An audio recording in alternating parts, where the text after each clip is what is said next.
खेड्यातली मोडतोड माणसांमधले ऋणानुबंध कमी करते आहे. उद्ध्वस्त बकालपणा सर्वत्र वाढलेला आहे. प्रचंड निराशा चौफेर पसरलेली आहे. तरीही मी आशावादी आहे. इथल्या जीवनावर, माणसांवर, शेतीवर, इथल्या चांगुलपणावर माझा गाढ विश्वास आहे. इथल्या शेतीतलं, माणसातलं गुंतलेलं माझं मन नवी कविता घेऊन पुन्हा एकदा नव्यानं उभं राहत असतं. नवी सृष्टी निर्माण करीत असतं. हा विश्वास आणि श्रद्धा घेऊन मी पुढे चाललो आहे. या अंधारातही मला बळ देणारे माझे शब्द आणि माझी कविता हीच खरी माझी शक्ती, माझी संजीवनी, माझा जगण्यातला विश्वास, माझी हिरवी बोली. ह्या शेताने लळा लाविला असा असा की सुखदुःखाला परस्परांशी हसलो रडलो. ह्या शेताने लळा लाविला असा असा की सुखदुःखाला परस्परांशी हसलो रडलो. आता तर हा जीवच अवघा असा जखडला. आता तर हा जीवच अवघा असा जखडला. मी त्याच्या हिरव्या बोलीचा शब्द जाहलो. आता तर हा जीवच अवघा असा जखडला. मी त्याच्या हिरव्या बोलीचा शब्द जाहलो. ह्या नभाने ह्या भुईला दान द्यावे. ह्या नभाने ह्या भुईला दान द्यावे आणि ह्या मातीतुनी चैतन्य गावे. ह्या नभाने ह्या भुईला दान द्यावे आणि ह्या मातीतुनी चैतन्य गावे. कोणती पुण्ये अशी येती फळाला, जोंधळ्याला चांदणे लखडून जावे. ह्या नभाने ह्या भुईला दान द्यावे आणि माझ्या पापणीला पूर यावे. ह्या नभाने ह्या भुईला दान द्यावे आणि माझ्या पापणीला पूर यावे. पाहता ऋतुगंध कांती सांडलेली, पाखरांशी खेळ मी मांडून गावे. गुंतलेले प्राण ह्या रानात माझे, गुंतलेले प्राण ह्या रानात माझे. फाटकी ही झोपडी काळीज माझे. मी असा आनंदुनी बेहोश होता, शब्दगंधे तू मला बाहूत घ्यावे. दूरच्या रानात केळीच्या बनात, दूरच्या रानात केळीच्या बनात. हळदी वेऊन गर्द पिवळ्या पानात, हळदी वेऊन गर्द पिवळ्या पानात. झिळमिळ झाडांच्या जांभळ्या दाटीत, झिळमिळ झाडांच्या जांभळ्या दाटीत. पांदितली पाय वाट पांगली पाण्यात, पांदितली पाय वाट पांगली पाण्यात. झुलत्या फांदीच्या सावल्या पाण्यात, झुलत्या फांदीच्या सावल्या पाण्यात. काचबिंदीनं उभ सांडल गाण्यात, काचबिंदीनं उभ सांडल गाण्यात. लखलख उन्हाची थरथर अंगाला, लखलख उन्हाची थरथर अंगाला. हरवल्या पावलांची कावीळ रानाला, हरवल्या पावलांची कावीळ रानाला. दूरच्या रानाला लागिर उन्हाला, दूरच्या रानाला लागिर उन्हाला. पारंबीचा झुला गेला झुलत नभाला, हो पारंबीचा झुला गेला झुलत नभाला. मानवर, तुमचं रान फार सुंदर आहे. कितीतरी वेळ आम्ही सगळे या रानातून फिरत होतो आणि फिरता फिरता कितीतरी तुमच्या कविता आठवत होत्या. आणि अगदी खरं सांगायचं म्हणजे त्या कवितांचा आणि या रानाचा एक नवा असा संबंध काही जाणवत होता. खरं तर तो जाणून घेण्यासाठीच आम्ही इथे आलो पळसखेडीला, नाही का? मगाशी तुम्ही 2 कविता ऐकवल्यात, त्यातून हा संबंध फार चांगला सांगितलाय तुम्ही. पण तरी आणखी थोडंसं ऐकावं या संबंधाबद्दल असं आम्हाला सगळ्यांनाच वाटतंय. तेव्हा सांगता? विजयाबाई, रानातल्या कविता ही माझ्या पुस्तकाचं नाव आहे. रान म्हणजे शेत आणि शेतीवरच्या, शेतीतल्या सुखदुःखाच्या, खेड्यातल्या तिथल्या माणसांच्या सुखदुःखाच्या या सगळ्या कविता आहेत. या सगळ्या कविता मला मुद्दाम सांगा असं वाटतं त्या की जेव्हा केव्हा म्हटलं जातं की ही निसर्ग कविता आहे, पण मी निसर्ग कविता आहे असं सांगताना तुम्हाला एक मुद्दाम सांगतो की ही सगळी निसर्ग कविता ही बालकवींची निसर्ग कविता, नागा देशपांडेंची निसर्ग कविता आणि त्याच्यानंतर सुद्धा जी मराठीतली निसर्ग कविता आहे त्याच्यापेक्षा थोडीशी वेगळी आहे. आणि ते मुद्दाम याच्यासाठी सांगितलं पाहिजे की अगोदरची झाडांची, हिरवळीची, कुठल्या तरी सुंदर दिसणाऱ्या अशा परिसराची कविता अशी निसर्ग कविता, तिला आपण निसर्ग कविता म्हणतो. पण माझी निसर्ग कविता जी आहे ही निसर्ग कविता ही शेतात येणाऱ्या त्या भुईतून, काळ्या भुईतून, तांबड्या भुईतून येणाऱ्या जे अंकुर त्यातून येतात आणि मग शेतकऱ्याचा मृगाचा पाऊस पडलेला आहे, मातीचा मृदगंध दरवळलेला आहे आणि सबंध शेतकरी समाज, माणसं, गुरंढोरं ही त्यातून उभी राहत आहेत आणि पोटा पाण्याला लागणारी ज्वार, बाजरी, कपाशी, केळी हे जे आम्ही निर्माण करतो हे सगळं या शेतीतून येत आहे.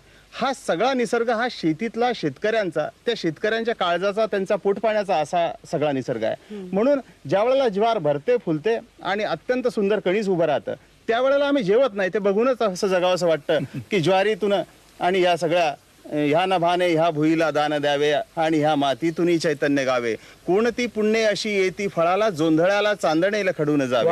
हे जे सगळं आहे तर हे तिथल्या जीवनाची, त्या शेतकरी जीवनाची कविता आहे, त्यांच्या पोटाची, तिथल्या काळजाची. हे जर करपून गेलं ना, सुकून गेलं ना तर आम्ही जगू शकत नाही. आणि ते जर बहरलं की आम्ही म्हणतो की पक्ष्यांचे लक्ष थवे, गगनाला पंख नवे, वाऱ्यावर गंधभार भरलेले ओचे, झाडातून लदबदले बहर कांचनाचे, घन वाजत गाजते थेंब अमृताचे. पक्ष्यांचे लक्ष थवे, गगनाला पंख नवे, पक्ष्यांचे लक्ष थवे, गगनाला पंख नवे, वाऱ्यावर गंधभार भरलेले ओचे, झाडातून लदबदले बहर कांचनाचे, घन वाजत गाजतये थेंब अमृताचे. मला फार प्रमुख जाणवतंय असं की महानोरांनी जे काही प्रयोग म्हणून कवितेमध्ये केले चंद्रकांत, की मला असं वाटतं की हे सगळे जे नाद आहेत ना आपल्या भोवतीचे वाटतात, आता पक्षीमध्येच बोलतायत किंवा पाण्याचा एक आवाज येतोय, या सगळ्या लईचा एक काहीतरी परिणाम झाला असं, कारण लईचे फार वेगळे वेगळे प्रयोग तुम्ही केले, त्याचं जरा थोडं सांगा ना. डोंगर झाक निळी लखाक, डोंगर झाक निळी लखाक, वळसे घेऊन वळत वळत ह्या जळात भिजले पक्षी लाख, निळे लखाक, डोंगर झाक निळी लखाक. वाजते घुंगरू पान मळ्यात पाखरू, राजस देहाला आले आभाळ पांघरू. पावसाळी ऊन आणि रानभर धुन, पावसाळी ऊन आणि रानभर धुन, मोरपंखी सावल्यांनी आभाळ गळून. तर जब्बार त्याचं असं आहे की लय आणि कवितेची लय मराठीत यापूर्वी सुद्धा कुठेतरी जी लय आली ती भालचंद्र लोलेकर आणि बाकीच्या मंडळींनी थोडी बहुत लिहिलेली की जी मला आवडली, ज्यांचं नाव फारसं नाही. नाघननी कुठेतरी लिहिली, खेड्यातल्या जीवनाच्या संदर्भात लिहिली. परंतु ही गोष्ट खरी आहे की इथलं खेडं, इथली माणसं, इथली गीतं, लोकगीतं, इथलं जातं, इथलं झोकाळा आणि या सगळ्यांची जी लहानपणापासून उठल्याच्या नंतर पहाटे जर काही दिसायचं तर जातं. आई चंदन चंदन चंदनाच्या बारा जाती, चंदन चंदन चंदनाच्या बारा जाती, असतील चंदन येच्या मुळ्या खोल जाती ओ सासुआ त्या बाई,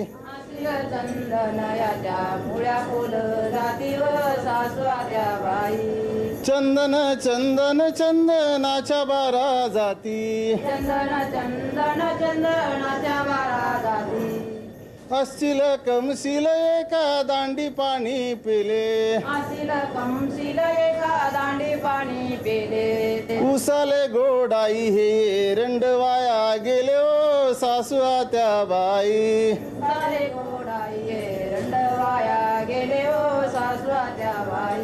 सरल दळण हे सरल म्हणू नये,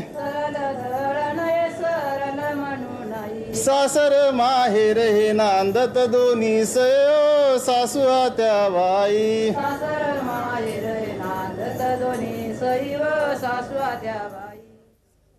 हे सगळं दिसायचं आणि त्याचे सगळे परिणाम, शब्द, भजन, कीर्तन हे सगळं.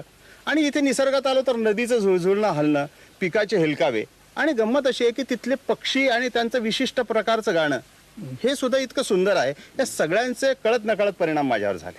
आणि हे कसे झाले काय झाले जरी सांगता आलं नाही, पण ही सगळी लय मी घेऊन गेलो. पण मराठीमध्ये गाणं आणि त्या विशिष्ट अक्षरांच्या बंदिस्तीमधलं गाणं आणि लय याच्यापेक्षा काही वेगळं करता येईल का असं मी थोडंसं पाहिलं. आणि म्हणून विस्तीर्ण नदीचा काठ पसरली दाट फुलांची नक्षी, गर्दीत हरवली वाट कुणी सराट बावरा पक्षी, पाण्यात एक सावली हले बाहुली थरकते ऊन, वा पाण्यात एक हावली हले बाहुली थरकते ऊन, ही मालन म्हणते गान चंद्र माळून बहकते रान, क्या बात. झाडीत हुल बिथरते, झाडीत हुल बिथरते, गंध विखुरते फुलांची नक्षी, गर्दीत हरवली वाट कुणी सैराट बावरा पक्षी. नाही आता हे सैराट बावरा पक्षी हे काही असे जे वेगळे वेगळे शब्द तुम्ही जे आता आणलेत तुमच्या कवितेमध्ये, बाजिंदी हं? किंवा वेल्हाळ शब्दाचा सुद्धा एक वेगळाच प्रयोग केला, हे फार असं लक्षणीय असं मला वाटतं.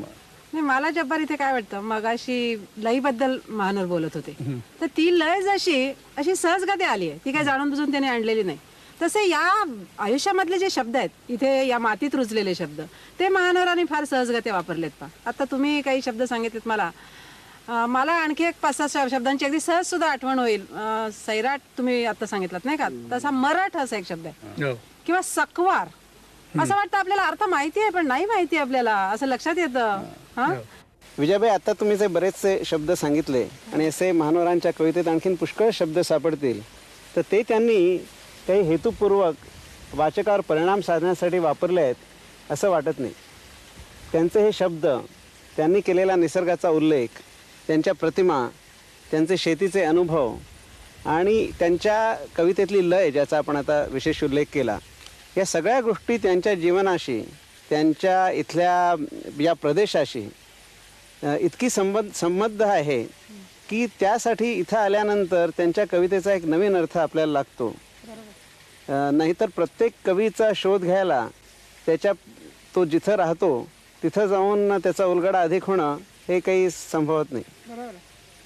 नाही, महानोरची कविता पहिल्यांदाच वेगळी वाटायला लागली याची जी अनेक कारणं आहेत, त्यातलं एक महत्त्वाचं कारण असे की महानोर, निसर्ग आणि त्याचं जगणं हे इतके एकजीव झालेले आहेत की यातून एक गोष्ट वेगळी काढताच येत नाही. पूर्वी मराठी कवितेत जी ऑब्झर्वरची भूमिका होती ती कविता महानोरमध्ये किंवा महानोरच्या कवितेत ते संपूर्णपणे वेगळं झालेलं आहे आणि महानोर हा पूर्णपणे एकजीव झालेला आहे.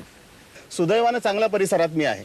आता सैराट वगैरे जो शब्द सांगितला तर सैर वेगवेगळ्या बाजूने जाणं, आणि तो मुळात असा आहे की तो निसर्ग कवितेत, प्रेम कवितेत ज्या ठिकाणी आलेला आहे हा सैराट शब्द किंवा कुठला, तर पांदीतल्या रस्त्यातल्या पायवाटा ज्या पद्धतीने मोडीने जातात त्या पद्धतीनं त्या पाण्यातल्या पायवाटा आणि गवतातल्या सुद्धा जात असतात. आणि हे सगळं सैर जाणं. आता गंमत अशी आहे की अगदी स्पष्ट सांगायचं म्हणजे की शहरातली प्रेम कविता म्हणजे खिडकी आणि दरवाजा बंद करून प्रेम होतं, आणि अशासारखं प्रेम कविता लिहिल्याच्या नंतर तो निसर्ग काय असणार. इथे कसं आहे की सबंध रान खुलं आहे, तो आणि ती दोघं खुले आहे, त्या दोघांच्या याच्यातून लिहित आहे, परंतु रानामध्ये इतर काम करणारी माणसं आहेतच की नाही. आता यांचं प्रेम प्रकरण आणि सगळं गुप्तगू सगळं चालू आहे, ट्रेड सिक्रेट जे काय असेल नसेल ते, आणि अशा वेळेला तो सगळा बाजूला पाहत असणार, त्यामुळे सैरभैर त्याची नजर असते. तर सैरभैर शब्द असा सैराट मध्ये आला आणि हा सैराट शब्द त्या पायवाटेत घातला. आणि कुणी सन्नाट बावारा पक्षी किंवा सैराट बावारा पक्षी, त्याला माहिती की या रानात 100-200 माणसं काम करतायत आणि नदीच्या खाली झाडात पिकात कुठे जरी मी असं केलं तर पाहणारी माणसं आहेत ना, तर गर्दीमध्ये गर्दीला पाहणारी सुद्धा गर्दीत माणसं असतातच. म्हणून तो सैराट शब्द असा सैरभैर जाणे, गर्दीतून जाणे, विंधळ्या पायवाटेतून जाणे, त्या मोडीतून जाणे असा आलेला आहे. पाण्यात लगटले पाय उन्हाची साय थरक थर थरली, हळदिवे अंग मेंदीत नजर हुलकीत जळी अवघडली, बिलगले गवत पायात तिला वक्षात असे धडधडले, दांडात नितळ पाण्यात निळे अस्मान उन्हाला हसले. महानोर, तुमच्या कवितेमधली भाषा, लय याप्रमाणेच प्रतिमा हा सुद्धा एक फार महत्त्वाचा भाग आहे, खूप बोलण्याजोगा आहे त्याबद्दल. पण मला काय वाटतं की हा जो तुमचा निसर्ग आहे ना, या निसर्गातून उमललेली अशी ती प्रतिमा आहे, आणि तिला शारीर असा एक रंग आहे, सेन्शुअस, ऐंद्रिय, जरा अवजड मराठी शब्द वापरायचा झाला तर, पण प्रामाणिकपणे मराठीत बोलायचं झालं तर शारीर असं तिला म्हणता येईल. खूप कविता अशा प्रतिमा ज्यांच्यात आहेत अशा मला आठवतात. डोळे थकून थकून गेले पाखरा सारखा येऊन जा. ही एक या संदर्भात मला तुमची एक कविता आठवते, म्हणजे पाठ नाही येते, पण मृगाचे आभाळ उतरले डोळा मोरपंखी लळा, स्तनावर नाचे पावसाचे थेंब मन ओले चिंब, पायात पैंजण कसा ताल धरू गर्भात लेकर. वाव छानच आहे अतिशय. तर आम्ही अशा सहज आठवणाऱ्या कविता तुम्हाला सांगितल्या, पण तुमच्या पसंतीच्या आणि हा तुमचा विशेष ज्यातून उठून दिसेल अशा एक 3-4 कविता वाचा ना जरा. वाचा म्हणा. ठीक आहे. आपण ज्या कवितेचा उल्लेख केला त्या कवितेच्या 4 ओळी अशा आहेत आणि नंतर त्या संबंधात फार तर मी सांगतो. कविता अशी आहे की डोळे थकून थकून गेले, बर. डोळे थकून थकून गेले पाखरासारखा येऊन जा, डोळे थकून थकून गेले पाखरासारखा येऊन जा, रान भलतच भरात जरा पिकात दुडगुस घालून जा. अशा पद्धतीची ती कविता आहे. आडदांड आहे चांगली. आडदांड म्हणा किंवा दांडातली म्हणा किंवा दांडाच्या बाहेरची म्हणा. तर हा जो केळीला जाणारा दांड आहे याच्यातून पाणी जातं आपण बसलो, याला आम्ही दांड म्हणतो. आणि तुम्ही आडदांड हा शब्द अत्यंत तसा गावरान वापरला, ठीक आहे. परंतु ही जी सगळी गर्दी आहे आणि हे, तर मला असं म्हणायचं की प्रतिमा वगैरे आपण सगळं म्हणता, परंतु मला प्रतिमा शब्द आणि अनुभव याला मराठी मी जी कविता लिहिली त्यातून वेगळं करताच येत नाही, असा प्रकार आहे. म्हणजे उदाहरणार्थ रान भलतच भरात जरा पिकात दुडगुस घालून जा वगैरे हे सगळं आहे. पण डोळे थकून थकून गेले पाखरासारखा येऊन जा, हे सगळं तिचं जे आहे यातली ज्वार जी असेल ती ज्वार असेल, केळ असेल ती केळ असेल. मी पहिल्यांदाच लिहिलं तर हे त्यांच्या प्रतिमा म्हणजे त्यांच्या संबंध निसर्गाच्या हालचालीवरच लिहिल्या. ती स्त्रीची प्रतिमा आहे, याची प्रतिमा आहे, त्याची हे नंतर आलं. पण ज्वार ज्या वेळेला मी म्हणतो की ज्वार उभार गर्भार हिरव्या पदराला जर, संपूर्ण सडसडीत ज्वार उभी आहे, हिरवी पाने आहेत आणि पांढरी शीर त्याला आहेत. आता आपण बघितलं थोड्या वेळापूर्वी आणि नंतर बघणार आहात सबंध शेतात रानात की ती सबंध पानं हलतात आणि त्या ज्वारीची पानं हलताना ती पोटऱ्यातली ज्वार निसवलेली आहे. तर ज्वार उभार गर्भार हिरव्या पदराला जर, निर्या चाळताना वारा घुसमटे अंगभर. ते नुसतं हलणं वाऱ्यानं तिचं लिहिलेलं आहे. आता एका ज्वारचं वाऱ्याने हलणं एवढं शेतातलं चित्र त्याच्यात मी मांडलेलं आहे. जसं बालकवींनी औदुंबरचं मांडलंय, नागा देशपांडेंनी अठलगुडलं श्रावणातलं मांडलंय, तसं मांडलेलं आहे. परंतु त्यातली ती प्रतिमा मी आणल्या आणि प्रतिमा त्यात मांडल्या असं काहीच नाही. महानोरांच्या कवितेतला सेक्स आणि त्यांचं जमिनीशी असलेलं नातं, या दोन्ही गोष्टींमध्ये जी फर्टिलिटी आहे म्हणजे जी जनन क्षमता आहे ही अतिशय पूर्वापार चालत आलेली गोष्ट आहे. आणि त्यामुळे आपल्या असं लक्षात येत राहतं की महानोर आपल्या अनेक कवितांमधून जमिनीचा संबंध, स्त्रीचा संबंध किंवा स्त्री आणि केळ, स्त्री आणि वेगवेगळ्या वनस्पती किंवा झाडं बिडं ह्यांचं जे एक अतूट नातं सांगतायत ते अपरिहार्यच आहे. कारण सर्व संस्कृतीच्या मुळाशी अशा पद्धतीचं नातं अपेक्षित आहेच. आणि महानोरांची कविता हा त्या दृष्टीनं एक महत्त्वाचा दुवा आहे. कानोसा घेताना केळ अंगात कापते, सीताफळीच्या कानात हळूच सांगते, बोरिओ बाभळी ह्या मायेच्या साल्या नारी, बोरिओ बाभळी ह्या मायेच्या साल्या नारी, आणि केळ कमळन झाली प्रसूत दुपारी, सुने माळ रान डोळा रुखे रुखे ऊन, सुने माळ रान डोळा रुखे रुखे ऊन, आणि पोटी लपेटून निघे सासूर वाशिण, सासूर वाशिण. असं ग्रीष्मातल्या दुःखाच्या वेळी उन्हाळ्यातली जी केळी असते ना ती अशी हिरवीगार नसते. ही जी केळी हिरवीगार असते ती वेगळी आहे. त्या पद्धतीच्या सुद्धा कविता रामदास तुम्हाला जरा. केळीच्या संदर्भात तुमची ती तळ्यातल्या पाण्यात ऊन उतरते ती एक कविता सांगा ना. अशी एक 4 ओळीची कविता आहे की चांदणं दिवसा कसं उमटलं, ह्या पाण्यामध्ये आभाळाचं प्रतिबिंब आहे आणि म्हणून ते प्रत्येक काळात चांदण्यासारखं दिसत आहे. आणि म्हणून तळ्याच्या पाण्यात चांदणं उतरलंय, तळ्याच्या पाण्यात चांदणं उतरलंय, कमळण बाई जरा अंगावर पांघर, नाहीतर आम्ही कोणी पाहू ना तिकडे, हे तिचं नग्न काय प्रतिबिंब वगैरे. तर अशा छोट्या छोट्या ज्या गोष्टी आहेत, जे चित्र आहेत किंवा मॉडेल्स ते असं मांडण्याचा प्रयत्न. एक ऊस मळ्याच्या गर्दीत थोडे सांडले केशर, ही सुद्धा अशीच एक सुरुवातीच्या काळातली पण महत्वाची कविता आहे. मला वाटतं तीही जर आपण म्हणून दाखवली तर आम्हाला बरं वाटेल. जरा आसमान झुकले शुभ्र तारकांचे झेले, क्षितिजाचे रंगरेखा संथ पाण्यात न्हालेले, रान मुकाट झालेले, रान मुकाट झालेले, पक्षी पंखात मिटले, रान मुकाट झालेले, पक्षी पंखात मिटले, हळू चाहूल घेताना पाणी दांडात हसले, जरा आसमान झुकले, जरा आसमान झुकले, स्वर मेंदीत भिजले, मेहंदीत भिजले. जरा आसमान झुकले, स्वर मेंदीत भिजले, ऊस मळ्याच्या गर्दीत डोळे पाऊल चुकले, अशी लखाखली बोर, अशी लखाखली बोर, अंगभर चंद्रकोर, अशी लखाखली बोर, अंगभर चंद्रकोर, ऊस मळ्याच्या गर्दीत थोडे सांडले केशर. अशा पद्धतीची ती कविता आहे. प्रत्यक्ष निसर्गाचं चित्र आणि कवीच्या मनातील करुणा, सुखदुःखाचं भान, थोडासा चावटपणा, त्याची रसिकता, यामुळे जो काही परिणाम साधतो तो विलक्षण लोभस आहे. महानोरांच्या कवितेचं आणखी एक वेगळेपण असं की महानोरांच्या सेक्स संबंधीच्या कविता असोत किंवा दुःखाच्या कविता असोत, त्यात एक परिपूर्णतेची भावना आपल्या पहिल्यांदा लक्षात येते की हा सेक्स जो आहे हा परिपूर्ण असा सेक्स आहे. दुःखही अशाच पद्धतीनं पूर्णपणे उपभोगलेलं दुःख आहे. त्यात काही राहत नाही, काही धुसरता किंवा अस्पष्टता राहत नाही. ही जी दिलेली स्थिती किंवा असलेली स्थिती उपभोगण्याची आणि पूर्णतेनं उपभोगण्याचं जे महानोरांच्या कवितेतलं एक उत्कटता आहे, यामुळे त्यांची कविता ही मला वाटतं अत्यंत समकालीन होते आणि तिचं समकालीनतेशी हे नातं हे त्यांच्या कवितेला एक वेगळंच परिमाण मिळवून देतं. चंद्रकांत, तुमचा हा जो समकालीनतेबद्दलचा मुद्दा आहे ना, तो अतिशय महत्त्वाचा आहे आणि खूप बोलण्याजोगा आहे त्याबद्दल. आता हे दुःख समकालीन कसं होतं हे जिच्यामधून अतिशय उत्कृष्टपणे व्यक्त झालेलं आहे, अशी एक महानोरांची कविता मला आठवते.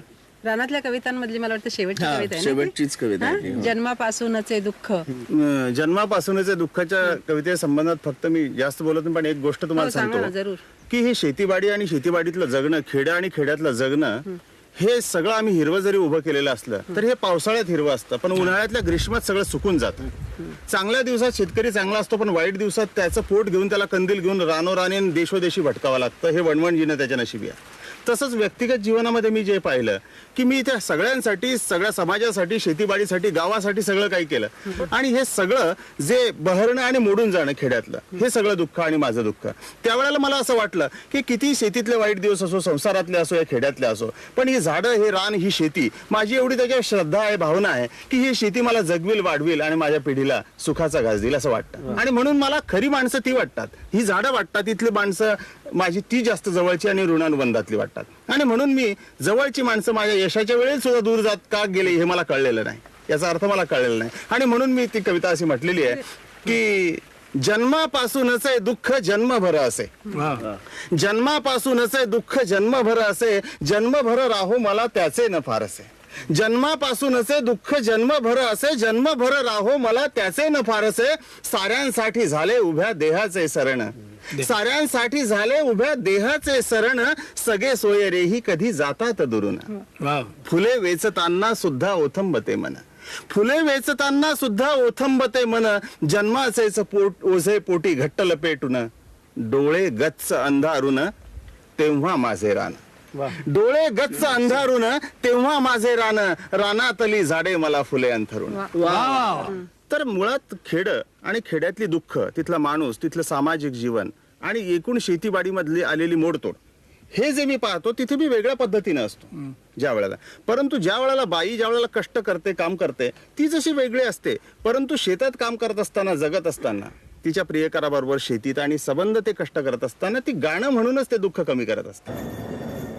पाण्या पावसाचं ना बुटाल जांभळून, पाणी पावसाचं आबाटाल जांभळून, जांभाळून पाण्या पावसाचं ना बुटाल जांभळून पाणी पावसाचं नावाटाल जांभाळून सांगते सोयऱ्याले न मैनाने जो संभाळून सांगते सोयऱ्याले न मैनाने जा सांभाळून पाण्या पावसाचं ना बुटाल जांभळून पाणी पावसाचं नावाटाल जांभाळून सांगते सोयऱ्याले न मैनाने जो संभाळून सांगते सोयऱ्याले न मैनाने जो सांभाळून पण एक एक भाग मला असं वाटतो की कविता म्हणल्यानंतर जसं एक आपण क्लासिफाय करतो ना की एक दुःख असं म्हटल्यानंतर त्या दुःखाचं एक अपरंपार असं काहीतरी एक दर्शन आपल्याला दिसतं आणि त्याच्यामध्ये एक प्रकारचा एक निगेटिव्ह असा कुठेतरी अप्रोच असतो सगळ्या गोष्टींमध्ये.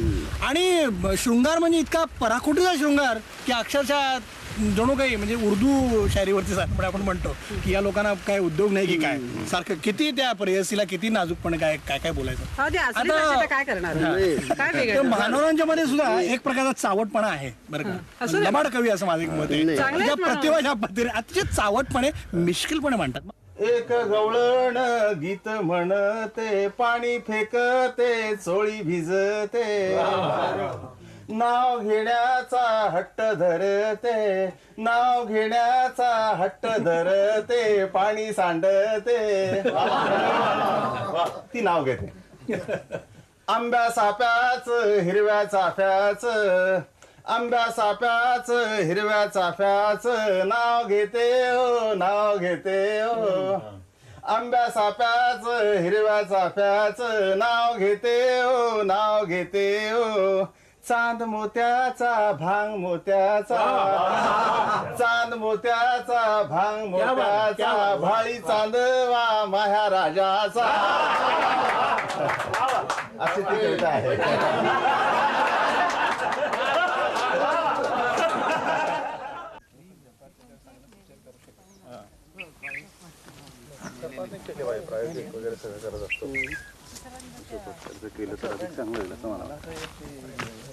या बसा.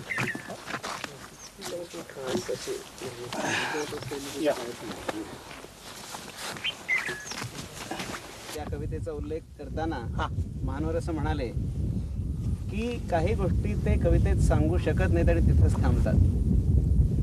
तर आता आपल्याला माहिती आहे की त्यांनी कथा आणि कादंबरी या प्रकारात फार वेगळ्या तऱ्हेचं त्यांचं जीवन इथलं चित्रित केलेलं आहे. तर तुम्ही ते जीवन वेगळ्या पद्धतीनं आणि कवितेत वेगळ्या पद्धतीनं असं काही जाणीवपूर्वक करण्याचा प्रयत्न केलाय का? म्हणजे गांधारी आणि त्यांचं गावातल्या गोष्टींचं जे गपसप पुस्तक आहे. गपसप एक आहे. गपसपपेक्षा गावातल्या गोष्टीतल्याच कथा महत्वाच्या आहेत. गंमत अशी होती की निसर्गाची कवितांना लिहिताना प्रेम कविता लिहिताना निसर्गाच्या हालचाली आणि हे सगळं लिहित असताना विशेषतः ग्रीष्म उन्हाळा दुःख खेड्यातलं तिथल्या जीवनातलं हे लिहिलं. परंतु ज्या वेळेला हे सगळं लिहित असताना मी असं पाहिलं की अनेक गोष्टी त्यातल्या अशा होत्या की ज्या मला मांडता येत नव्हत्या. म्हणजे कवितेतून अपूर्ण वाटत होत्या अशी स्थिती होती. किंवा कवितेतून जर अधिक मांडल्या तर त्या कविता तिथून हुकते किंवा कविता नीट होत नाही असं सुद्धा वाटलं. त्या प्रोझी होत जाईल असं मला कवितेच्या संदर्भात वाटत गेलं. आणि अशा सगळ्या खाणाखुणा म्हणजे गांधारीच्या आणि गावातल्या गोष्टीच्या या सगळ्या तुम्हाला रानातल्या कविता तर याच्यामध्ये दिसणार आहे. त्यांच्या कवितेपासून कथेकडे जाताना आपण किती अंतर काढलं हे पाहणं की कवितेत ते निसर्ग प्रेम आणि स्त्रियांची सुखदुःख हे विषय जसे घेतात तसे कथेमध्ये जास्त करून या गावातले त्यांचे अनुभव गावातलं राजकारण किंवा त्यांनी इतर जे सामाजिक काम केलेले त्यात आलेले अनुभव आणि त्यांनी पाहिलेल्या या छोट्या मोठ्या कथा यांच्यासाठी त्यांना कविता कुठेतरी अपुरी वाटली. अर्थात त्याला पुढे त्यांना उत्तर कदाचित सापडलेही असेल. परंतु त्याच्या आधी म्हणजे खंडकाव्य लिहिण्यापूर्वी त्यांनी कथा आणि कादंबरी यांचाच या अशा प्रकारच्या त्यांच्या अनुभवासाठी उपयोग केलेला दिसतो. हा जो बदल होत गेलेला आहे हा फार व्यवस्थितपणे आपल्या लक्षात येतो की कवितेमध्ये आणि कादंबरीमध्ये या मधल्या काळामध्ये त्यांनी ज्या कथा लिहिलेल्या आहेत त्या कथा बऱ्याचदा काव्यात्मक वाटतात. जरी त्या स्त्रीच्या दुःखाविषयी असल्या तरी त्यांचं नातं हे जास्त भावात्मक आहे आणि ते व्यक्तिगत आहे. पण गांधारीमध्ये आपल्या असं लक्षात येईल की फार मोठा पर्स्पेक्टिव्ह वापरल्यामुळे मग बरोबर सामाजिक छेद घेतल्यासारखं आणि स्वातंत्र्योत्तर खेळ इतक्या चांगल्या पद्धतीनं मला असं वाटतं की दुसऱ्या कुठल्याही कादंबरीत आलेलं नसावं. मला दुसरं कसं म्हणत होतं की तुम्हाला एक आमदारकीचा पण या ठिकाणी अनुभव. तोही महत्वाचा आहे, कारण पुढे मग तुम्ही तिकडे कसं येता. तऱ्हेचे अनुभवच त्यांनी हा कथामधनं. पण मी मुद्दाम सांगतो की आता जो उल्लेख केला की मी कवितेतून आणि निसर्ग कवितेमधून ह्या सगळ्या बाजूला गेलो, पण मी जी छोटी कविता जी कमी प्रमाणात लिहिली असेल, म्हणजे सामाजिक जाणीव किंवा या खेड्यातल्या दुःखाची कविता ही जी आहे, तर ही सगळं लिहित असताना इथे जी माणसं होती त्याचं मी मांडलं की मी इथे असा तरुण पोरगा इथे शेती करतो, नवे शेतीचे प्रयोग करतोय, नवीन जीवन बदलवतोय, सामाजिक नवे काही संस्कार इथे शेतीबाडीत गावात आणतोय. हे गावातल्या लोकांना मान्य नव्हतं. जरी तो आमदारकीचा विषय वेगळा, परंतु मी हे रानातल्या कवितामध्येच ज्या वेळेला लिहिलेलं आहे तिथे मी हे सगळं करत असताना गंमत अशी की माझं पीक उत्तम येत असताना, चांगलं येत असताना माझ्या घरादारांहून नांगर फिरवावा किंवा माझी संबंध पाईपलाईन जी आपण आता पाहतोय ही संबंध उद्ध्वस्त करून टाकावे एवढे सुद्धा प्रयोग रातोरात केले. मी शेतीरिष्ट होऊ नये, कृषीभूषण होऊ नये, दुनिया होऊ नये किंवा कुठलेही सन्मान मिळू नये, याच्यासाठी इथला जो माणूस आहे तो राक्षसाच्या पलीकडचा माणूस आहे हे मी पाहिलं. खेड्यातला माणूस इतका साधा सोपा असू शकत नाही. आणि म्हणून मी त्यावेळेला कविता लिहिलेली आहे. गांधारीच्या आणि रानातल्या कवितेच्या अगोदर माझी एक कविता आहे की पोपटी पंखांना देठो देठी कळ, पोपटी पंखांना देठो देठी कळ, भरले आभाळ पापणीत, नंग्यांच्या वस्तीशी माझ्या जन्मगाठी, नसता आटाआटी जन्मभर. नाही नाही, मला काय विचारायचंय, कवी म्हणून तुम्ही एस्टॅब्लिश होणं हे कसं काय घेतलंय गावानं म्हणा आणि कारण त्याचा काय फारसा संबंध येतेच नाही. कवी नादो महानोर आणि पळसखेड. हा हे जर म्हणाल तर आताही तुम्हाला सांगतो, मला आनंद या गोष्टीचा आहे की आजही मी या खेड्यात राहतो. 1000 ते 1500 वस्तीचं एक गाव आहे, खेड आहे. मी या खेड्यात राहतो. इथलं माझं जे काही असेल 90% 95% ही शेतीवाडी, इथला संसार, माझं घरदार आणि इथला सगळा कारभार याच्यात असतो. एक तुम्ही 6 वर्ष आमदार म्हणून राहिलात, वेगळ्या वेगळ्या क्षेत्रामध्ये तुम्ही राहिलात, काही वेगळ्या वेगळ्या पक्षातील लोकांना तुम्ही भेटलात, मुंबई पुण्याला तुम्ही सारखे निघता, तर मला असं वाटतं की तुमच्यातला कोणी सवय कोणी जागा होतो का नाही करताना? पण खेडं जे आहे, शेतकी प्रधान देशामध्ये शेतीचे नवे प्रयोग व्हावे, नवीन काम व्हावं, नवीन हे तर झालं नाही. माझं म्हणणं असं, म्हणून आता काल परवा तुम्ही पाहिलं असेल की ते प्रत्येक ठिकाणी कापूस असेल, ज्वार असेल, बाजरी असेल किंवा नदी नाल्याचे नालाकट, पाणी अडवा, पाणी जिरवा, हे सगळे प्रयोग मी घेतले. इथे जर 10-12% पाणी 100 वर्षात झालेलं आहे.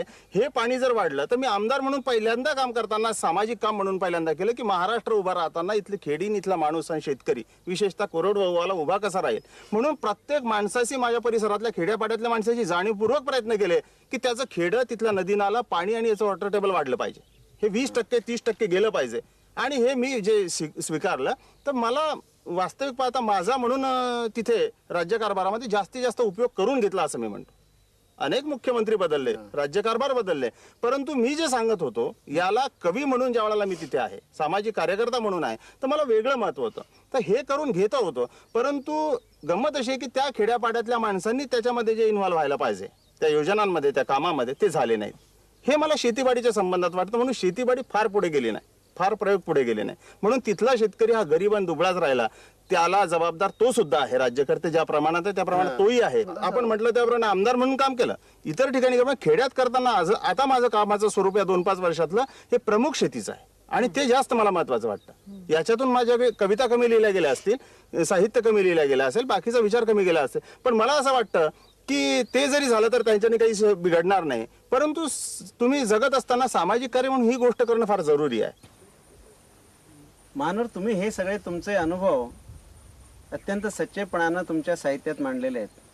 परंतु ह्या लहानशा 1000 वस्तीच्या खेड्यात तुम्ही वाढला कसे?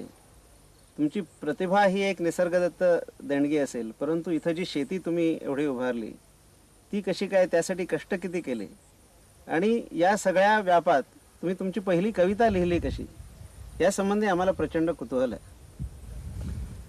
रामदास, तुम्ही जो प्रश्न विचारला हा तसा अतिशय चांगला प्रश्न आहे. पण माझ्या दृष्टीनं अनेक गोष्टी त्यातल्या अशा आहे की इतिहासाच्या मागच्या पानांमध्ये जावं लागतं. आनंदही आणि त्याचं दुःख सुद्धा, अशा सगळ्या गोष्टी नजरेसमोर आहेत. कविता पहिली कशी लिहिली किंवा कविता लिहावीच का वाटली याचं नेमकं उत्तर देणं तसं कठीण आहे. पण एक गोष्ट खरी आहे की लहानपणापासून मी ज्या खेड्यात राहतो, 1000 वस्तीचं गाव असलं, माझ्या आईला वडिलांना कुणालाही लिहिता वाचता येत नाही आणि गावात सुद्धा लिहिणारे वाचणारे मराठी 4थी पर्यंत शाळा नाही, अशा पद्धतीचं सगळं गाव, खेडं. पण भजन, कीर्तन, भारूड ह्या ज्या सगळ्या गोष्टी आहेत, ह्या खेड्यातल्या त्या संस्कृतीच्या रोज ऐकणं, चालणं, हे पाहणं, रोज जात्यावरची गाणी, झोप्यावरची गाणी, सण, उत्सव, ह्या सगळ्या गोष्टी मी मनापासून ऐकलेल्या आहेत. रोज त्याच्याच जगणं आणि त्याच्यातच सगळं बसणं उठणं असं सगळं होतं. पण हा एक भाग असा होता की ते गाण्यातलंच सगळं लाईफ असल्यामुळे, विशेषतः मी ज्या काळात 1948-50च्या जवळपास होतो, तेव्हा खेडं त्या संस्कृतीनं असं भारलेलं होतं. गोऱ्या देहावरती कांती नागिणीची कात, गोऱ्या देहावरती कांती नागिनीची कात,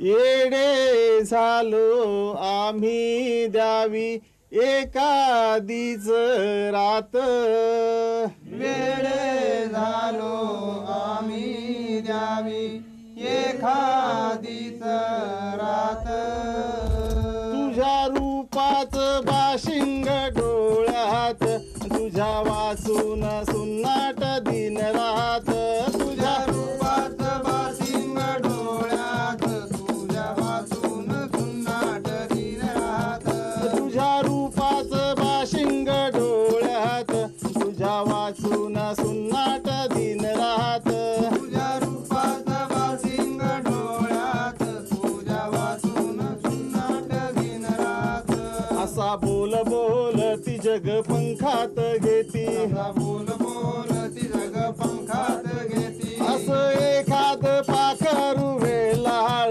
ज्याच्या भांगात बिंदीचा गुलाल, असं एखाद पाखर वेलाळ, त्याच्या भांगात बिंदीचा गुलाल, दारी मोर नाचती आभाळ भरती, हरी मोरनाथ ती आभाळ भरती, असं एखाद पाखरू वेलाळ, ज्याला सामोरा येत या बाळ, असं एखाद पाखर वेलाळ, त्याला सामोर येत या आभाळ, याला काय लेऊलेन मोती पवळ्याच रान, याला काय लेवलेन मोती पवळ्यात रान, मोती पवळ्याच रान, मोती पवळ्याच रान, मोती पवळ्यात रान, मोती पवळ्यात रान, राती चांदण्या रानात शिंगार, सारी दौलत जरीच्या पदरात, ती चांदण्या रातीचा शिंगार, सारी दौलत झरीच्या पदरात,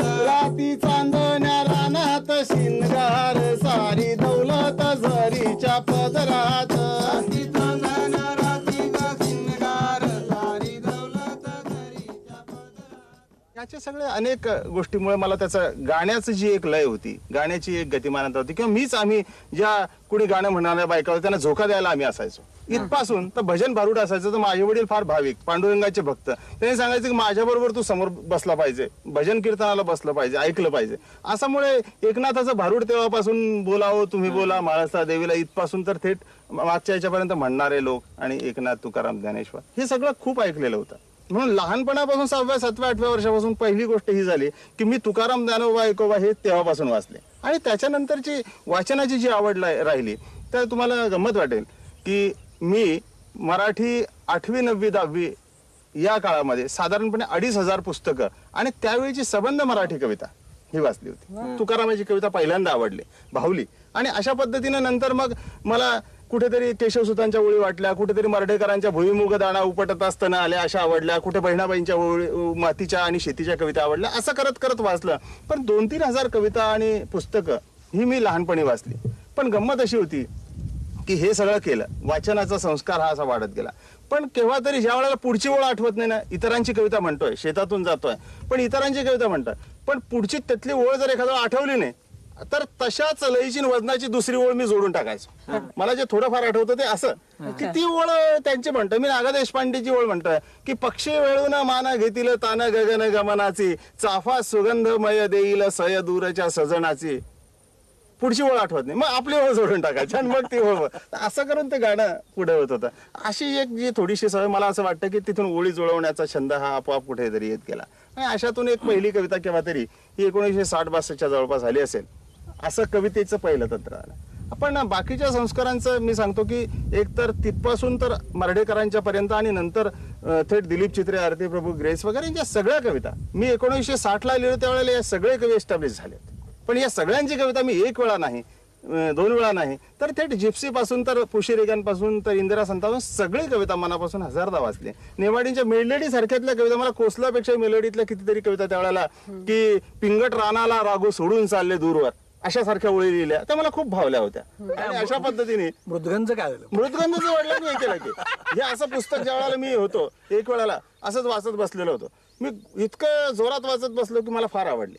करंदीकर तिथे खऱ्या अर्थानं मला द्रुपदच्या आणि त्या मृदगंधाच्या ठिकाणी करंदीकर उभे असलेले दिसले आणि त्यांच्या कवितेवर करंदीकरांचे ते प्रेम करा मला. मी पुन्हा पुन्हा त्रिवेणी वाचत होतो आणि अशा अवस्थेत वडिलांनी मला 2-3 हाका कुठून मारला मला काही पता लागला नाही. आणि हिवाळ्याचे दिवस होते, सकाळी 6 वाजता आले. मी सकाळी उठलो, आमच्या खळ्यावर आकटी करत बसलो, चहा बी आम्ही टमरेल एंटीनच्या टमरेल घासलेल्या त्याच्यामध्ये चहा घेण्याची आमची पद्धत. कब्बशी कुठे आमच्याजवळ, त्याच्यात आपली टाकली की मी आणि बारकरी आपला चहा पित बसायचो आळीपाळीन आणि ते पुस्तक वाचत बसलो. वडील आले, 2-3 वेळा मारलं की अजून इंजिन चालू झालं नाही, काही नाही असं. ते आले तर मला ऐकूच आलं नाही, ते जवळ आले, मी पुस्तक घेतलं आणि ते आकटीत फेकून दिलं. त्याला अजून बारकरी नाही, इंजिन चालू नाही, भरणं पडलेलं आहे, अशा अवस्थेत तू पुस्तक वाचत बसला शहाणा कुठला. असं ज्या वेळेला झालं ना त्यावेळेला मला फार वाटलं. नंतर घाईगर्दीने ते तिकडे गेले.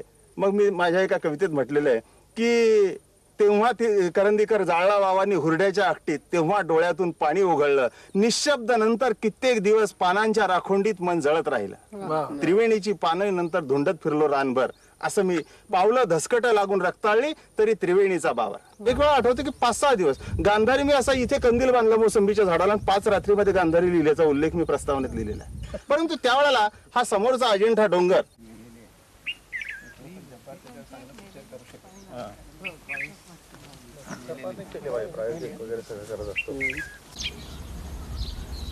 डोळ्यांना डसले पहाड इथले ह्या गोंदल्याचा अंधण्या, डोळ्यांना डसले पहाड इथले ह्या गोंदल्याचा अंधण्या, कोण्या रंग बिलोर गौर स्मृतीच्या ओल्या इथे पापण्या, गाभाऱ्यास अजून ओंजळ भरी गंधार्थ संवेदना, गाभाऱ्यास अजून ओंजळ भरी गंधार्थ संवेदना, बुद्धाच्या पडसावलीत निजल्या ह्या राजवरखी खुणा. मला अजिंठ्याबद्दल काय वाटतं, म्हणजे आपण आज आता इथे आलो आहोत ते खरं तर अजिंठ्याची लेणी पाहण्यापेक्षा सुद्धा महानोरांच्या त्या कवितेचा परिसर पाहण्यासाठी. 2 दिवस पळसखेड्यामध्ये घालवले, आता हा दिवस संबंध अजिंठ्यात घालवायचा असं ठरवलं. संदर्भ मुख्यतः अजिंठा ही दीर्घ कविता हाच होता. महानोर, तुम्ही काल असं म्हणालात पहा की कवितेमध्ये मला जे सांगता आलं नाही ते सांगण्यासाठी म्हणून मी कथेकडे आणि कादंबरीकडे गेलो. आता हा जो अजिंठा या तुमच्या दीर्घ कवितेचा आशय आहे तो मग तुम्हाला कादंबरीत का नाही मांडावा असा वाटला, कविताच का लिहावीशी वाटली? निवेदनात्मक अर्थात तिच्यामध्ये खूप भावात्मक असा भाग आहे हे मान्य करून सुद्धा. विजयाबाई, ही जी कविता आहे अजिंठ्याची, रॉबर्ट गिल आणि पारू, तर गद्य एखादा आशय असा असतो किंवा ज्याच्यावर लिहायचं, ती कथा वस्तू किंवा ती जागा अशी असते की तिचं म्हणून एक स्वतःचं कॅरेक्टर असतं की याच्यावर कथा लिहायची की कादंबरी लिहायची की नाटक लिहायचं की कविता लिहायचं. तर मला ही जी शोकांतिका किंवा सुरुवातीला जे काही म्हटलं अजिंठ्याच्या बाबतीत, सुखांतिका शोकांतिका कोणी काय म्हणावं मला काही म्हणायचं नाही, परंतु ही जी सबंध गोष्ट आहे तर ही गोष्ट म्हणून मुठभर आहे, परंतु निसर्गाच्या चेतना आणि हालचाली या अजिंठ्याचा परिसर आणि तिथलं जगणं आणि विशेषतः पारूच्या नशिबी जे सामाजिक दुःख आले, ती आदिवासी या डोंगराच्या वर लेणापूर आहे, माझ्या तलाठी सजामध्ये ते गाव आहे, तिथल्या कोळ्याची ती पोरगी होती, बंजारा वस्ती मधली होती. म्हणून त्या काळात सुद्धा सामाजिक तणाव एवढा होता की ते 10-12 वर्ष एकत्र राहिले.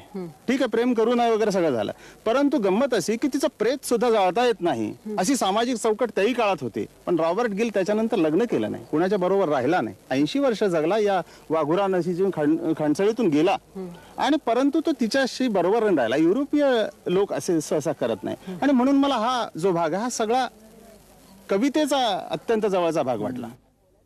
महानोर, आता यासंबंधी तुम्हाला बोलायचं असलं तर बोलाच, पण तुमची ती सुंदर भावगीतं त्यातली आम्हाला काही वाचून दाखवा. याच्यातल्या कविता वाचनाचा जो भाग आहे, छोट्या छोट्या कविता आपण ज्या सांगितल्या आता, तर त्या अजून केव्हा वाचणार, पण तुम्ही म्हटलात म्हणून मी 1-2 सांगतो. इथे या अजिंठ्याचं सबंध चित्रीकरण करत ज्या वेळेला रॉबर्ट गिल करत होते त्यावेळेला अजिंठ्याची पहिली लेणी आणि अजिंठ्याचं शेवटचं महानिर्वाण त्याचं, तर अत्यंत सुखापासून हा राजबिंडा माणूस, एका राजाचा पुत्र, तिथे ज्या वेळेला आहे एका पाठमोरी बाईला पहिल्या लेण्यामधल्या पश्चिमेच्या भिंतीवर पाहतो आणि तिच्या गजऱ्याकडे पाहतो. तिथून तर त्या नर्तकीच्या नृत्यापासून ते जातं. 17व्या लेण्यात गौतम बुद्ध उभा आहे. जगाचं दुःख हरण करायला गेलेला हा गौतम बुद्ध. जगाचं दुःख हरण झालंच नाही, 12 वर्षांनी बायकोच्या दारात उभा आहे भिक्षेचा कटोरा घेऊन, भिक्षापात्र घेऊन, आणि पुन्हा आलाय. आणि म्हणून या जगाच्या दुःखाला कुठेच पारावार नाही, याला पाळमुळं नाही, असं मी तिथे म्हटलेलं. म्हणून असं ती सगळी गेलेली कविता. परंतु हे जगत असताना या दुःखात सुखात त्यावेळेला तो सगळं पाहतो आणि त्या सबंध अजिंठा लेण्यातून ज्या वेळेला बाहेर येतो, म्हणजे अजिंठा लेण्यातला सबंध जो भाग आहे बुद्धाच्या जीवनाचा, तो आणि त्याचा क्रमांक 1 पासून 27 पर्यंत हे जसं मी मांडण्याचा प्रयत्न केला, आणि दुःखांतिकडे शोकांतिकडे गौतम बुद्ध ज्या पद्धतीने गेले तो भाग जसा आलाय, तसं हे सुद्धा आहे की या बाहेरच्या धबधब्याच्या काळ्या डोहापासून तर या नदीतल्या पाण्यातल्या प्रतिबिंबापर्यंत जे काही त्या दोघांचं प्रेमजीवन, 14 वर्ष 12 वर्ष दोघं माणसं फक्त या 14 किलोमीटरमध्ये 15 किलोमीटरमध्ये जगली आणि राहिली. आणि त्याच्याशिवायचं खेडं आणि गाव त्याला माहिती नव्हतं. या बंजारांच्या थाळीवर होळीवर नृत्य आणि हे गाणं बजावणं. इथे ज्या वेळेला मग ते शेवटी माणसं होती, जिथे जिथे या छोट्या कविता आहेत अशा छोट्या छोट्या फक्त त्या दोघांच्या मूठच्या आहेत, दोघांच्या भावनेच्या आहेत, मनातल्या प्रतिबिंबाच्या आहे, पाण्यातल्या प्रतिबिंबाच्या आहे आणि ढगांच्या सावळ्या मेघांच्या प्रतिबिंब आहे. सावळ्या मेघांचे आभाळात बन मन वेटाळते, तिला कुठलीशी जुनी आठवण पांघरून जाते, गोबऱ्या गालाची मंजुळ बोलाची अशी हरखते, तिच्या निळ्या भोर अशराप डोळ्यांना पाखरू वेढते. असं तिचं चित्र मी मांडलं. किंवा इथे जे वाहणारं आपल्या बाजूला वाघुराचं पाणी आहे, दगड आहे, तिथे बगळे बसलेले आहेत आणि बगळ्या फुलं दे, पाची बोट रंगू दे, एक बगळा उडाला तळ्यात जाऊन बुडाला. हे आम्ही इथल्याच परिसरातल्या खेड्यापाड्यात पाहतो. तेच जेव्हा मी कवी म्हणून ज्या वेळेला या सगळ्या गोष्टीकडे गेलो पाहिलो, तर अशी बारकी बारकी चित्र आणि त्यांचे प्रेमाचे प्रसंग आणि शृंगाराचा जो भाग होता, हे सबंध दुःख गौतम बुद्धाचा पाहत असताना ती माणसं म्हणून जगत होती. अशाच कविता तिथे थोड्या आहे. भावकविता सुद्धा ज्या असेल, दुःखाच्या सुद्धा ते असेल की दुःख दे अवकाश व्यापी नेत्र माझे, बुब्बुळे जळलीत जळले चंद्र माझे, ना आता उरला कशाचा खेद चित्ती, नग्न भटक्या काफिराला शाप दे. ही एवढीच दुःखाची दुःखमूल भावना फक्त मांडली. परंतु शृंगाराची आणि या निसर्गाच्या प्रतिमांची कविता मांडताना छोट्या छोट्याच कविता, याच्या पलीकडची कविता नसेल. जी दीर्घ कविता असेल ती इतर गोष्टीतली असेल किंवा निवेदन असेल ते. परंतु तळ्या काठी निरभ्रस कर्दळीचं बन, पाण्यात चांदणं थोडं लाज पांघरून. हे चांदणं तिचं आहे की त्याचं आहे की प्रतिबिंबातलं हे सांगता येत नव्हतं. थोडे तरी डोळे वळो मान वेळावून, पाठमोरी अंग झाले पहाड अनंग. मला एक फार अशी गोष्ट वाटते जी तुमच्याकडून होऊ शकेल. जे गेले आपण 3 दिवस मानोराना, एक कवी, शेतकरी आणि या सगळ्या परिसरामध्ये आपण ज्या पद्धतीने लहानपणापासून बागडलेला हा माणूस एक अजिंठ्याच्या या आजच्या या प्रेमकाव्याच्या एका वेगळ्या टप्प्यापर्यंत आलेला पाहतो. तर हा सगळा प्रकार पाहत असताना तुमच्यातला एक जो सामाजिक जो काही भाग आहे, राजकीय भाग आहे, तर आणि तुमची शब्दावरचं तुमचं प्रभुत्व, मला असं वाटतं की तुमच्यातला कवी आणि ही सामाजिकता याला जवळ आणणारा फार एक लोककलेतला फार चांगला भाग आहे. तुम्ही फार चांगला करू शकाल. कुठेतरी निर्देश केलाय त्यांनी, तो म्हणजे वगाचा आहे. एक गोष्ट आपण लक्षात ठेवली पाहिजे की त्यांच्या शेतीविषयी, त्यांच्या निसर्गाविषयी किंवा त्यांच्या या आवडत्या अजिंठा परिसराविषयी त्यांनी आत्तापर्यंत लेखन करताना अत्यंत सच्चेपणानं केलं आहे. फॉर्म निवडताना सुद्धा कोणताही आपण एक्सपेरिमेंट करतो किंवा प्रयोग करतो ही भूमिका ठेवलेली नाही. ज्या पद्धतीतून आपल्याला जे सांगायचं ते कसं सांगता येईल, मग ते कथेत असेल, कादंबरीत असेल, खंडकाव्यात असेल, खंडकाव्यातल्या लिरिकमध्ये असेल, तर त्यांनी कधीही फॉर्मचा स्वतंत्रपणे विचार न करता आपल्याला काय मांडायचंय ते कसं मांडावं याचा अत्यंत प्रामाणिकपणे विचार केलाय. थोडंसं दटावून जर मी सांगायचं असेल तर एवढंच सांगेन की तुम्हाला हवं ते लिहा, पण हवं तेच लिहा. गेल्या वर्षीच्या मुलाखतीमध्ये मी हे म्हटलं होतं, कुठेतरी माझी मुलाखत आली त्यात हे म्हटलं होतं की ज्या वेळेला शेतकऱ्यांचे प्रश्न, समाजातले प्रश्न, खेड्यातले प्रश्न असे जवळून ज्या वेळेला पाहायला मिळतात, हाऊसमध्ये मी 5-6 वर्ष काम केले, तिथले प्रश्न आणि त्याचा सांधा आणि समाजातला सांधा, जसं विद्यापीठ आणि प्रत्यक्ष काम याचा सांधा, तसं ही खेडी तिथले प्रश्न आणि सांधा.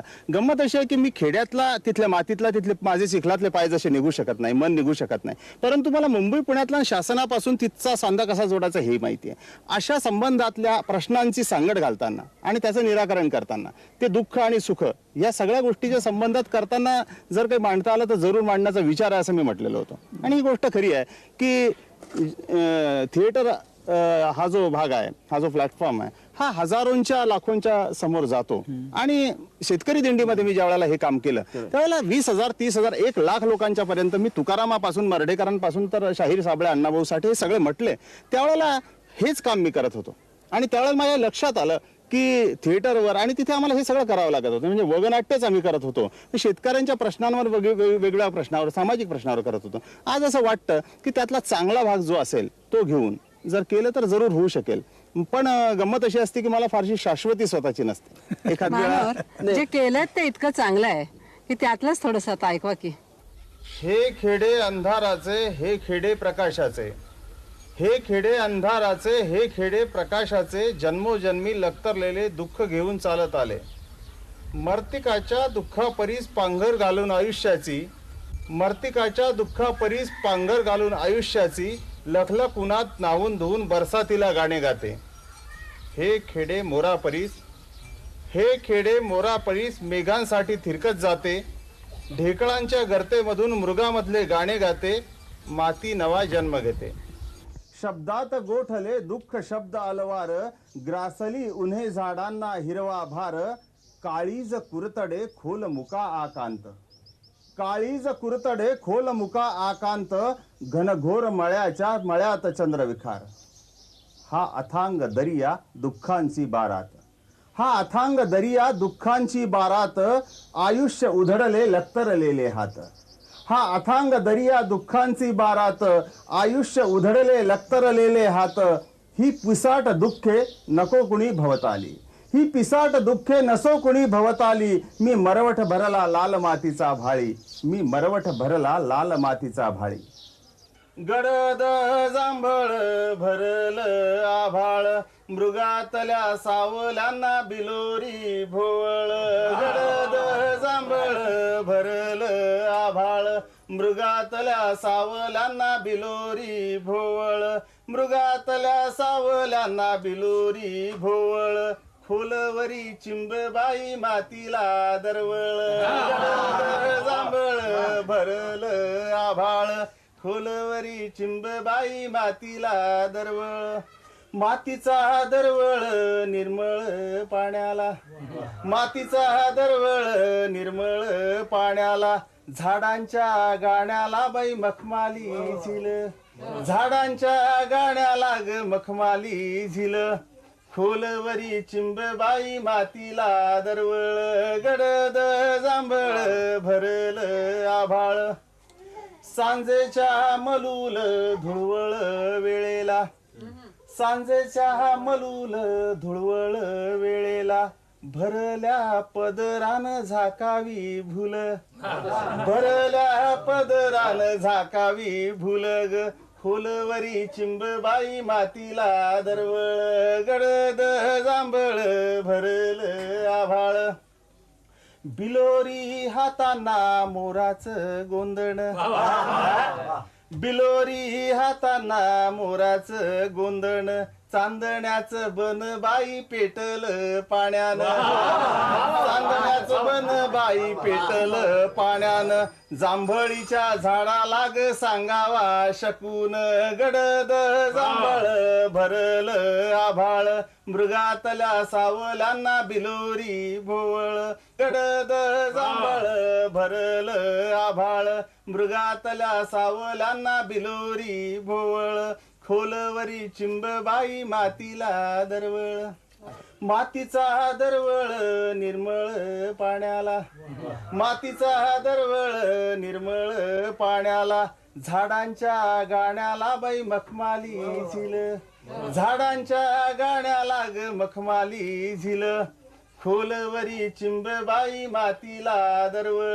गडद जांभळ भरल आभाळ, गडद जांभळ भरल आभाळ, गडद जांभळ भरल